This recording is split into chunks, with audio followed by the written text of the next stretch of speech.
സുഹൃത്തുക്കളെ, കൃഷ്ണകുമാറും മകൾ ദിയ കൃഷ്ണയും ഇരയായ തട്ടിപ്പ് കേസിനെ കുറിച്ച് പറയാനാണ് സംസാരിക്കുന്നത്. ഇരയായ എന്ന പ്രയോഗം തന്നെ നടത്തുകയാണ്. കാരണം ഇരകൾ അവരാണ് എന്ന ഉത്തമ ബോധ്യത്തിൻ്റെ അടിസ്ഥാനത്തിലാണ് ഈ വീഡിയോ ചെയ്യുന്നത്. ഈ പ്രതികളായ ഈ 3 പെൺകുട്ടികൾ, അവരുടെ പേരുകൾ പറയുന്നില്ല, ആ 3 പേർ നൽകിയ മൊഴി അല്ലെങ്കിൽ അവർ പുറത്തുവിട്ട തെളിവുകൾ മാത്രം പരിശോധിച്ചാൽ മനസ്സിലാകും ആരാണ് ഇതിൽ തെറ്റ് ചെയ്തത് എന്നുള്ളതാണ്. പക്ഷേ എന്നിട്ടും കൃഷ്ണകുമാറിനും മകൾക്കുമെതിരെ ജാമ്യമില്ലാത്ത വകുപ്പ് പ്രകാരം കേസെടുത്തിരിക്കുന്നു. എന്തൊരു നാടാണിത് എന്നുള്ളതാണ്. ശരിയാണ്, പല സാമ്പത്തിക തട്ടിപ്പ് കേസിൽ ഒരു കേസുമായി ചെല്ലുന്ന സമയത്ത് കേസെടുക്കും, അതിന് കൗണ്ടർ ചെല്ലുമ്പോൾ കൗണ്ടർ കേസെടുക്കും. അങ്ങനെ നിസാരമായി പല നാട്ടിലെ സാധാരണക്കാർക്കെതിരെയൊക്കെ കേസെടുക്കാറുണ്ട്.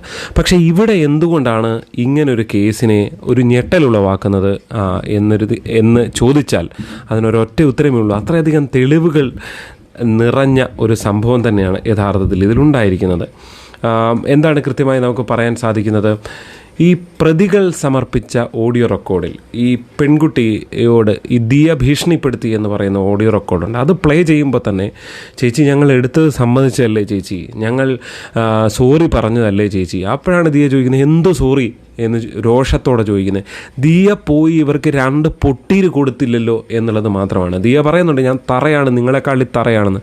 ശരിയാണ്, ഓരോ മനുഷ്യർക്കിടയിലും അവർ പൊട്ടിത്തെറിച്ച് നിൽക്കുമ്പോൾ അവർ എന്തും ചെയ്യാൻ തയ്യാറാകുന്ന ഒരു മാനസികാവസ്ഥയുണ്ട്. ആ മാനസികാവസ്ഥയിൽ നിന്നുകൊണ്ടാണ് ദിയ സംസാരിക്കുന്നത്. കഴിഞ്ഞ കുറേ നാളുകളായി സ്വന്തം അത്രയും വിശ്വാസത്തോടെ കരുതിയ മനുഷ്യർ യാതൊരു ബില്ല് പോലും ചോദിക്കാതെ നടത്തിയ വിശ്വാസ്യത. അതിനിടയ്ക്ക് കൃഷ്ണകുമാർ പറയുന്നുണ്ട്, ഇവരെ ഞാൻ കുറ്റം പറയുള്ളൂ, കാരണം ഇവർ കൃത്യമായി നോക്കിയില്ല, അതുകൊണ്ടാണ് ഇങ്ങനെ ഒരു തട്ടിപ്പ് നടന്നത്, തട്ടിപ്പിന് അവസരമുണ്ടാക്കി കൊടുത്തത് എന്നുള്ളതാണ്. ശരിയാണ്, നമ്മളെപ്പോലുള്ള പല മനുഷ്യരും പല സ്ഥാപനങ്ങളും നടത്തുമ്പോൾ പലരെയും വിശ്വസിക്കും, ജീവനക്കാരെ പലരെയും വിശ്വസിക്കും. ഈ QR കോഡ് വെച്ച് തട്ടിപ്പ് കേരളത്തിൽ പലയിടത്തും നടന്നിട്ടുള്ളതാണ്.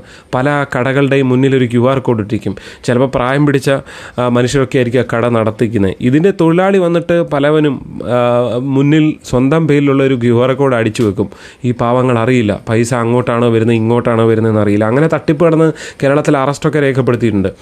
ഇവർ കൃത്യമായി തട്ടിപ്പ് നടത്തി എന്നുള്ളതിൻ്റെ കൃത്യമായ തെളിവെന്താണ്? ഇവർ തന്നെ കൊണ്ടുപോയി പണം കൊടുക്കുകയാണ്, 8 ലക്ഷത്തി ചില്ലുവാനും രൂപ. അത് എന്ത് കാര്യത്തിന് കൊടുക്കുന്നു? ഈ ദിയ, ഇവർ പറയുന്ന ഒരു ന്യായം ഇതാണ്, ദിയ ഇവർ വഴിയാണ് പൈസ വാങ്ങിയിരുന്നത് എന്നുള്ളതാണ്. അങ്ങനെ പൈസ വാങ്ങിയിരുന്നെങ്കിൽ ഈ 8 ലക്ഷത്തിലധികം രൂപ അങ്ങ് കയ്യിൽ വരുമോ? ഒരാഴ്ച അല്ലെങ്കിൽ 750, 450 അതൊക്കെ ഒരുമിച്ച് തന്നാൽ മതി എന്ന് പറയുന്നത്. അതങ്ങ് 8 ലക്ഷം രൂപയാകുമോ? വളരെ കൃത്യമായി കൃഷ്ണകുമാറിൻ്റെ ഓഫീസിൽ വെച്ച് നടത്തിയ ചർച്ചയുടെ വീഡിയോ ദൃശ്യങ്ങൾ അവർ പുറത്തുവിടുന്നുണ്ട്. അതിൽ കൃത്യമായി പറയുന്നുണ്ട് എങ്ങനെയാണ് ഞങ്ങൾ പണം വീതിച്ചെടുക്കുന്നത് എന്നുള്ളതാണ്. അതായത് 1500 രൂപ കിട്ടുകയാണെങ്കിൽ 500 രൂപ വീതം വളരെ കൃത്യമായി വീതിച്ചെടുക്കും. ദിയ തന്നെ ചൂണ്ടിക്കാണിക്കുന്ന മറ്റൊരു പ്രധാനപ്പെട്ട സംഭവമുണ്ട്. ഒരു ദിവസം ഓഫീസിൽ വെച്ച് ഈ പണം തട്ടിപ്പ് നടത്തി എന്ന് ബോധ്യപ്പെടുന്നു. അതിന് മുൻപ് തന്നെ ഈ ചാലയിലെ കടയിൽ പോയി ഇത് പാക്കിംഗ് സാധനങ്ങൾ മേടിച്ചുകൊണ്ട് വരുന്ന ഒരു ജീവനക്കാരി ഉണ്ടായിരുന്നു. അവൾ എന്താണ് ചെയ്തതെന്ന് വെച്ച് കഴിഞ്ഞാൽ പതുക്കെ തട്ടിപ്പ് തുടങ്ങുന്നു. ആ തട്ടിപ്പ് തുടങ്ങിയ സമയത്ത് ഇടയ്ക്ക് പിടിക്കപ്പെടുമ്പോൾ ആദ്യമൊന്നും ബില്ല് ചോദിക്കില്ലായിരുന്നു. ബില്ല് ചോദിച്ച സമയത്ത് എന്തോ കള്ളക്കണക്കൊക്കെ പറയുന്നു. അപ്പോഴേ ദിയയ്ക്ക് സംശയം തോന്നി. പിന്നീട് ഈ QR കോഡ് ഒരിക്കൽ QR കോഡ് വഴി സ്കാൻ ചെയ്ത ഒരാൾ പണം അടയ്ക്കുന്നു എന്ന് പറയുമ്പോൾ, അടച്ചിട്ടുണ്ട് എന്ന് പറയുമ്പോൾ, കിട്ടിയോ എന്ന് ദിയോട് ചോദിക്കുമ്പോൾ കിട്ടിയിട്ടില്ല. അപ്പോൾ ഇവരോട് ചോദിക്കുമ്പോൾ ഇപ്പോൾ വിളിക്കുക എന്ന് പറഞ്ഞു ഫോൺ കട്ട് ചെയ്യുന്നു. പിന്നീട് ദിയെ വിളിച്ചു നോക്കുമ്പോൾ മറ്റ് ജീവനക്കാരും ബിസിയാണ്. അപ്പോൾ ഇവർക്കിടയിൽ എന്തോ സംഭവമുണ്ട് എന്ന് അന്ന് മുതൽ തിരിച്ചറിയുകയാണ് ദിയ. അപ്പോൾ പണം തിരിച്ചു വേണം എന്ന് പറയുന്ന അപ്പോൾ സമ്മതിക്കുകയാണ്, ഞാൻ 2000 രൂപ എടുത്തിട്ടുണ്ട്, അത് തരാമെന്നുള്ളത്. എത്ര സമർത്ഥമായിട്ടാണ് ഇവർ പറ്റിച്ചുകൊണ്ടിരുന്നത് എന്നുള്ളതാണ്. എന്തായാലും മെയ് അവസാനമാണ് ഈ തട്ടിപ്പ്, ഓഡിറ്ററാണ് ഈ തട്ടിപ്പ് കണ്ടുപിടിക്കുന്നത്. ഓഡിറ്റിൽ അതായത് വരവും ചിലവും തമ്മിൽ വലിയ അന്തരമുണ്ടാകുന്നു എന്ന് കണ്ടതോടുകൂടിയാണ് ഓഡിറ്റർ ഇവരെ വിവരമറിയിക്കുന്നത്. അങ്ങനെയാണ് കൃഷ്ണകുമാർ ഈ പിക്ചറിലേക്ക് വരുന്നത്. അതിന് മുൻപ് വരെ ദിയയാണ് ഈ കാര്യങ്ങളെല്ലാം കൈകാര്യം ചെയ്തുകൊണ്ടിരുന്നത്. ദിയ മിടുക്കിയായ കുട്ടിയാണ്. ഒരുപക്ഷെ കൃഷ്ണകുമാറിൻ്റെ ഫാമിലിയിൽ നമ്മൾ നോക്കിക്കഴിഞ്ഞാൽ ഏറ്റവും മിടുക്കിയായ, ഏറ്റവും ബോൾഡായ ഒരു പെൺകുട്ടിയാണ് ദിയ. അതാണ് സ്വന്തമായ നിലയിൽ ഈ ബിസിനസ്സൊക്കെ നടത്താൻ ദിയയെ കൊണ്ട് സാധിക്കുന്നതും അതുതന്നെയാണ്. പക്ഷേ ദിയ ആളുകളെ വിശ്വസിക്കുന്നതിൽ പലപ്പോഴും അറിയാതെ വീണു പോകുന്ന, അന്ധമായി വിശ്വസിക്കുന്ന ഒരു സ്വഭാവക്കാരിയാണെന്നും പലപ്പോഴും തോന്നിപ്പോകും.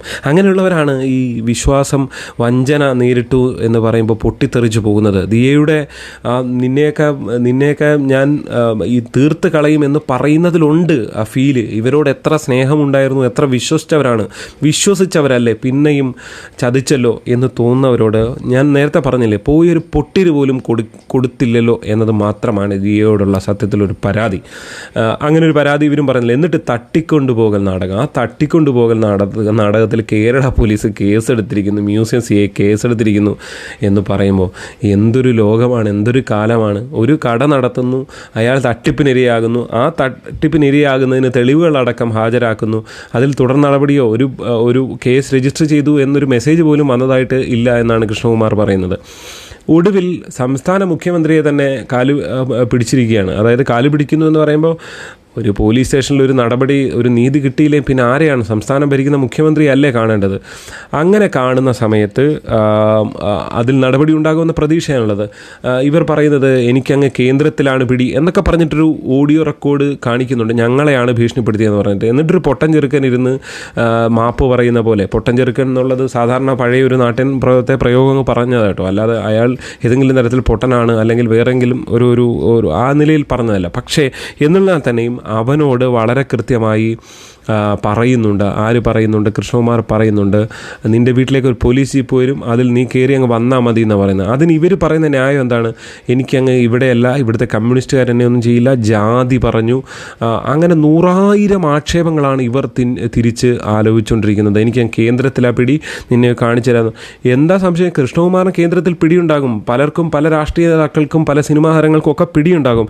ഇമാതിരി തട്ടിപ്പ് കാണിച്ച് മൂങ്ങിക്കൊണ്ടിരുന്ന് സ്വയം തട്ടിപ്പ് സമ്മതിച്ച് പണവും തിരികെ കൊടുത്തുകൊണ്ട് കരഞ്ഞുകൊണ്ടിരിക്കുന്ന ആളുകൾ വന്ന് ഉന്നയിക്കുന്ന ആരോപണങ്ങൾ, അവർ തെളിവുകളെന്ന് നിരത്തുന്ന ഉടായിപ്പ് ഓഡിയോ റെക്കോർഡുകൾ കേട്ട് കഴിഞ്ഞാൽ തന്നെ യഥാർത്ഥത്തിൽ എത്രത്തോളം വലിയ തട്ടിപ്പാണ്, എത്രത്തോളം വലിയ തട്ടിപ്പുകാരികളാണ് എന്നുള്ളതാണ് വ്യക്തമാകുന്നത്. ദിയ പറയുന്നുണ്ട്, ഞാൻ അത്രയും പ്രിപ്പയർഡ് അല്ലായിരുന്നു, ഇവർ പറയുന്ന പോലെ തത്തയെ പഠിപ്പിച്ച് പറയിപ്പിക്കുന്ന പോലെ ഇവർ പറയും എന്നൊന്നും, ഇത്രയൊക്കെ സംസാരിക്കുന്നവരാണ് എന്ന് ഞാൻ കരുതിയില്ല. ശരിയാണ്, ഇവരത്തെ ബോൾഡായി ഇപ്പോൾ വാർത്താ സമ്മേളനത്തിൽ മാധ്യമങ്ങളോട് സംസാരിക്കുന്നുണ്ട്. പക്ഷേ ദിയയോട് സംസാരിക്കുന്ന ഒരു വീഡിയോ ദൃശ്യം നിങ്ങൾ കണ്ടിട്ടുണ്ടാകും.